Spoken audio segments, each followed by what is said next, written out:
Hello everyone and welcome to my channel. My name is Crown and today we are going to have some more stories that I hope that you will enjoy. But before we start, it will be so much appreciated if you would subscribe to the channel, like the video if you enjoyed it, and maybe leave a comment down below. These simple clicks would mean a lot to the future of this channel and really reward the effort that I put in every day. And now, without further ado, let's go! First story. Colleague has been mean to me and now she gets to work with my mom. I have a nice office job at my local court. I worked with a few colleagues that were so nice and I had a great relationship with them. However, they have been transferred to other offices nearer their homes. They had 4 hours of commute every day. A few months ago, I told an old classmate that in my office, they were looking for someone to hire and work along with me. I remembered her as a nice person and didn't live too far. Big mistake. Short after she began working here, she started being rude and overall mean. She's been blatantly lying to me, gaslighting, being aggressive and bossy. Despite me having 1.5 years more experience, she has made the working place a hell, and I wasn't strong enough to resist her. At home, I've been complaining to my family about this colleague and her rudeness and tantrums. Instead of believing me, they started saying that I'm being too sensitive and started calling me zero tolerance. I decided to ask my managers to transfer me to an office in another region, where my fiancé lives. They said to me that they needed me to find someone to take my place in the office. I asked my mom, who is not as weak and tolerant as me. I asked her to work with my colleague and my mom happily accepted. My colleague won't be able to be rude to my mom, who is twice her age and has a strong personality, and won't let her do whatever she wants. My mom, who calls me zero tolerance, will have to work with my horrible colleagues and realize I wasn't too sensitive. I think it's an all-in-one pity revenge. Next story. Yet another encounter with the self-appointed disabled police. My fiancé suffers from a somewhat rare neurological condition called paresthesia neurological, which is connected to traumatic nerve damage caused by not one but 2 car accidents. One aspect of that condition is that she has mobility issues and finds it difficult and extremely painful to walk more than short distances. However, like many people with a disability, her disability is not easily seen or noticed unless she is attempting to walk. As a result, we occasionally run into what I call the disability police.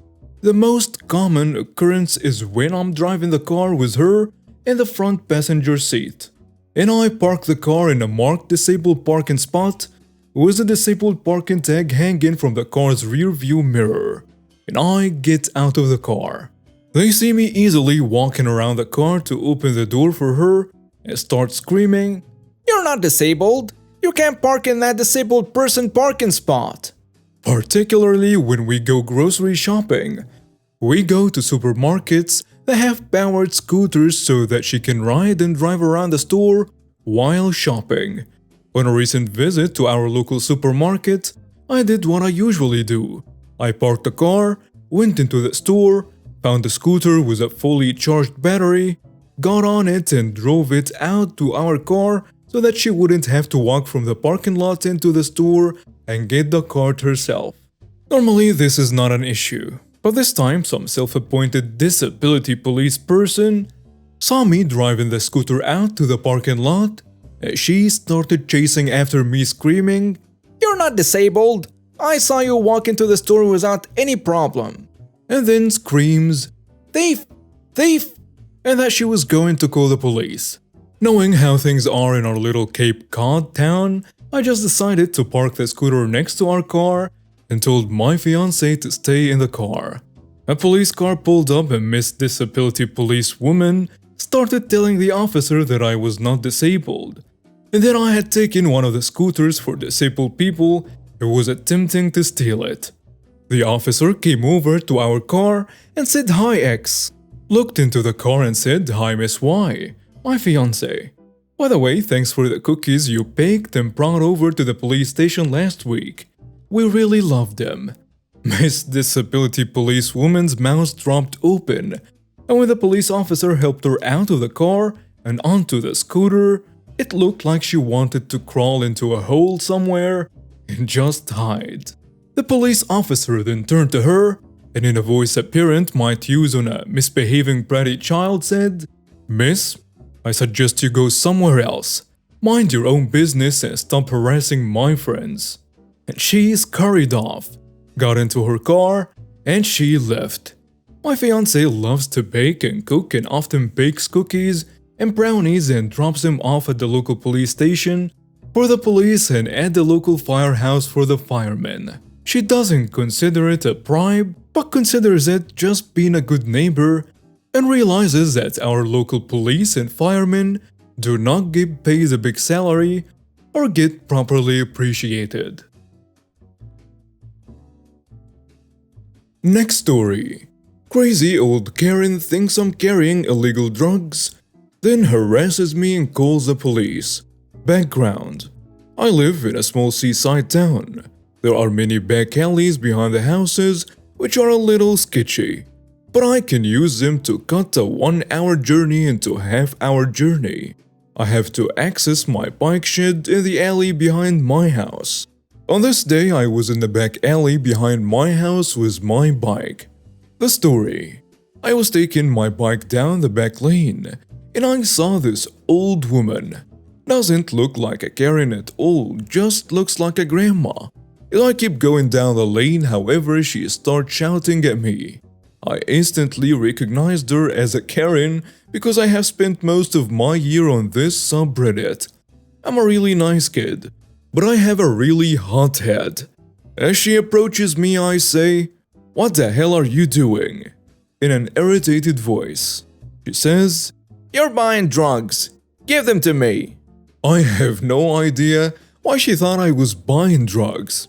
It is a sketchy alley, sure, but it wasn't dark at all, and there was no one else around. Why the hell do you think I'm buying drugs? I'm literally going to put my bike away. You can see me riding my bike. She does not like this, and says, "I don't believe you. Take off your shoes and empty your pockets and bag."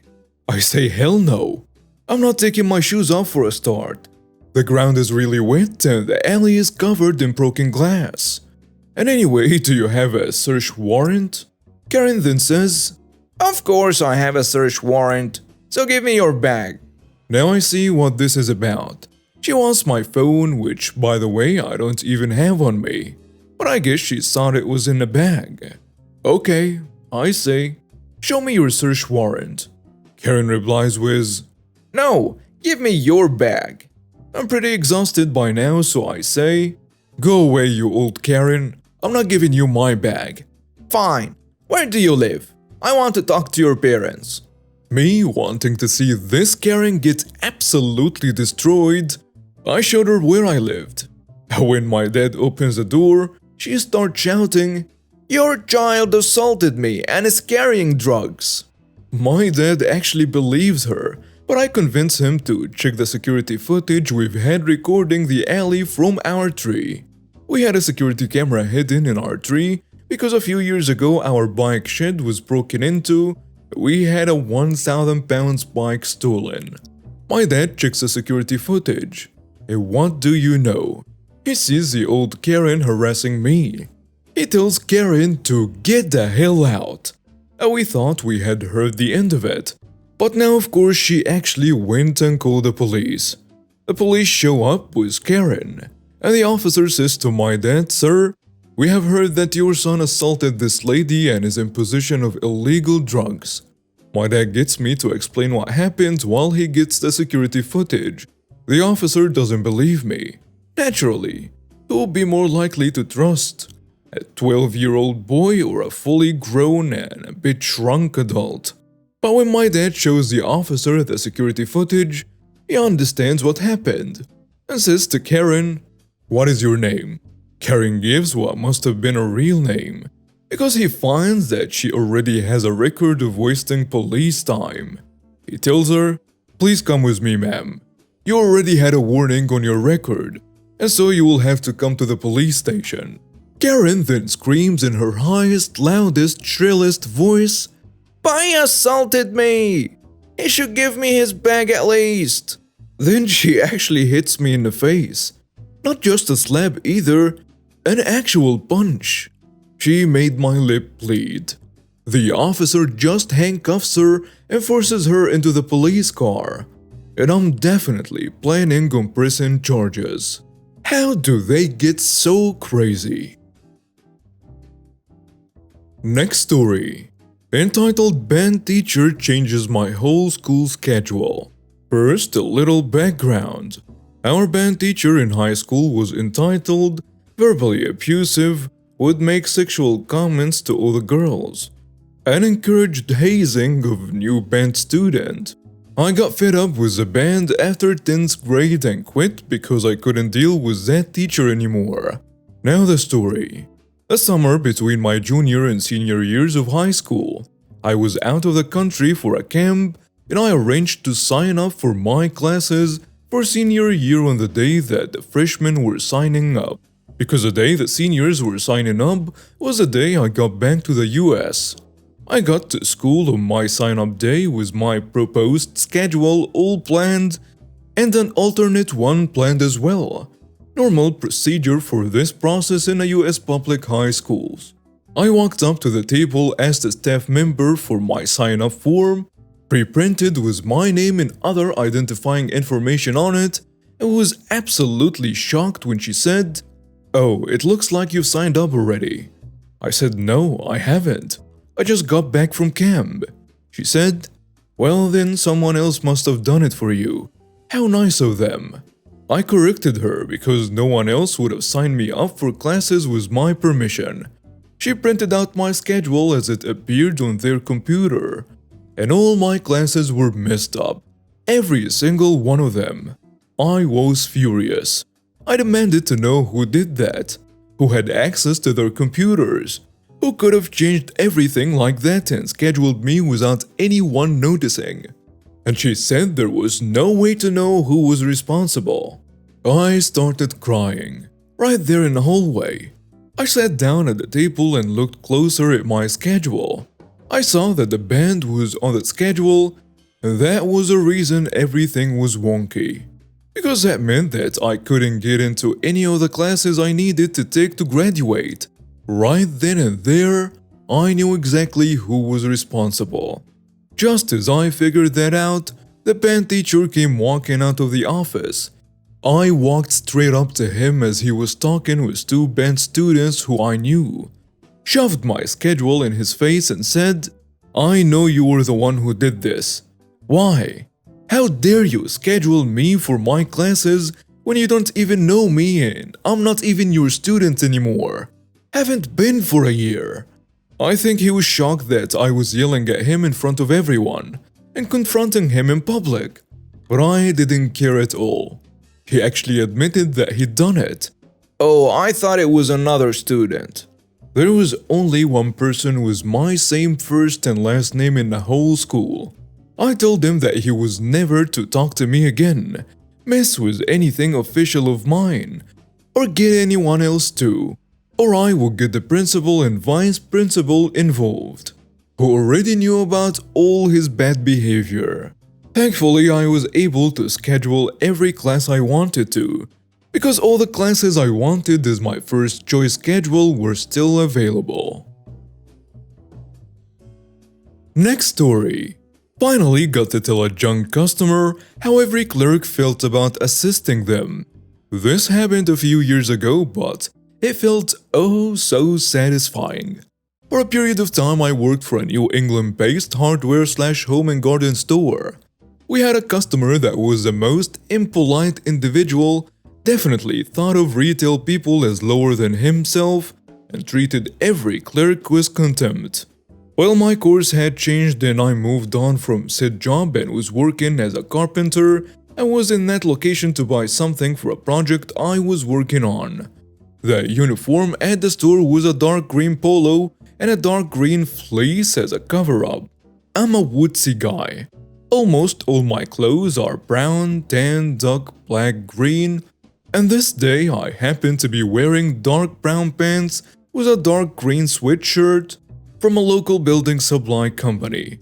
Dark green was white labeling of said company. Pretty easy to see it wasn't a store-issue garment with any real observation. I'm in a hardware aisle where there are also lubricants for loosening stuck bolts and whatnot, which I was looking at. This guy walked into the aisle, and I made no notice besides that someone else had entered the space. Then a young customer clears his throat. Me, in my head, that guy sounds horrible.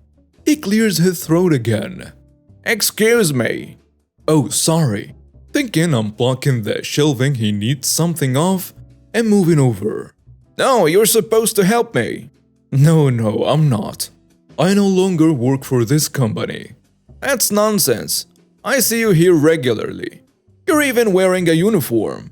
This is another company sweatshirt, pointing out the label on my chest.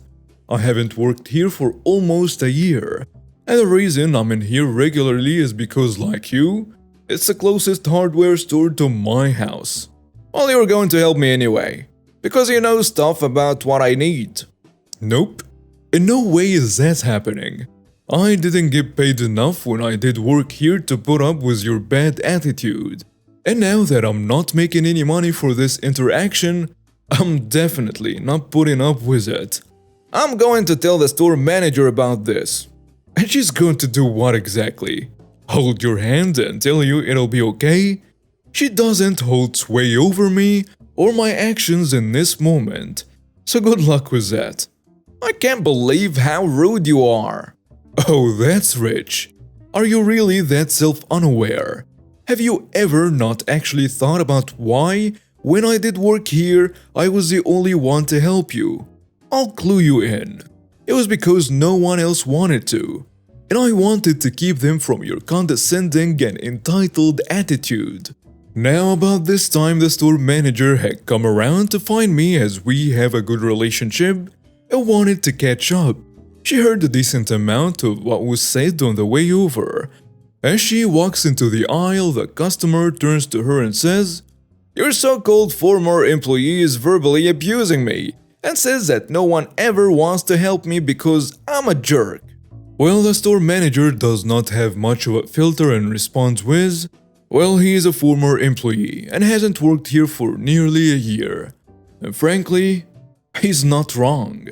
The look on his face was priceless, and he just harumphed and told her he would take his business elsewhere, which only got a simple, "You do that," from her.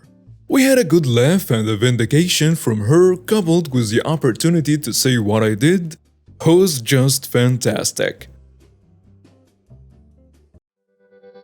And now we have reached the end of today's stories. Thank you for watching and see you next time.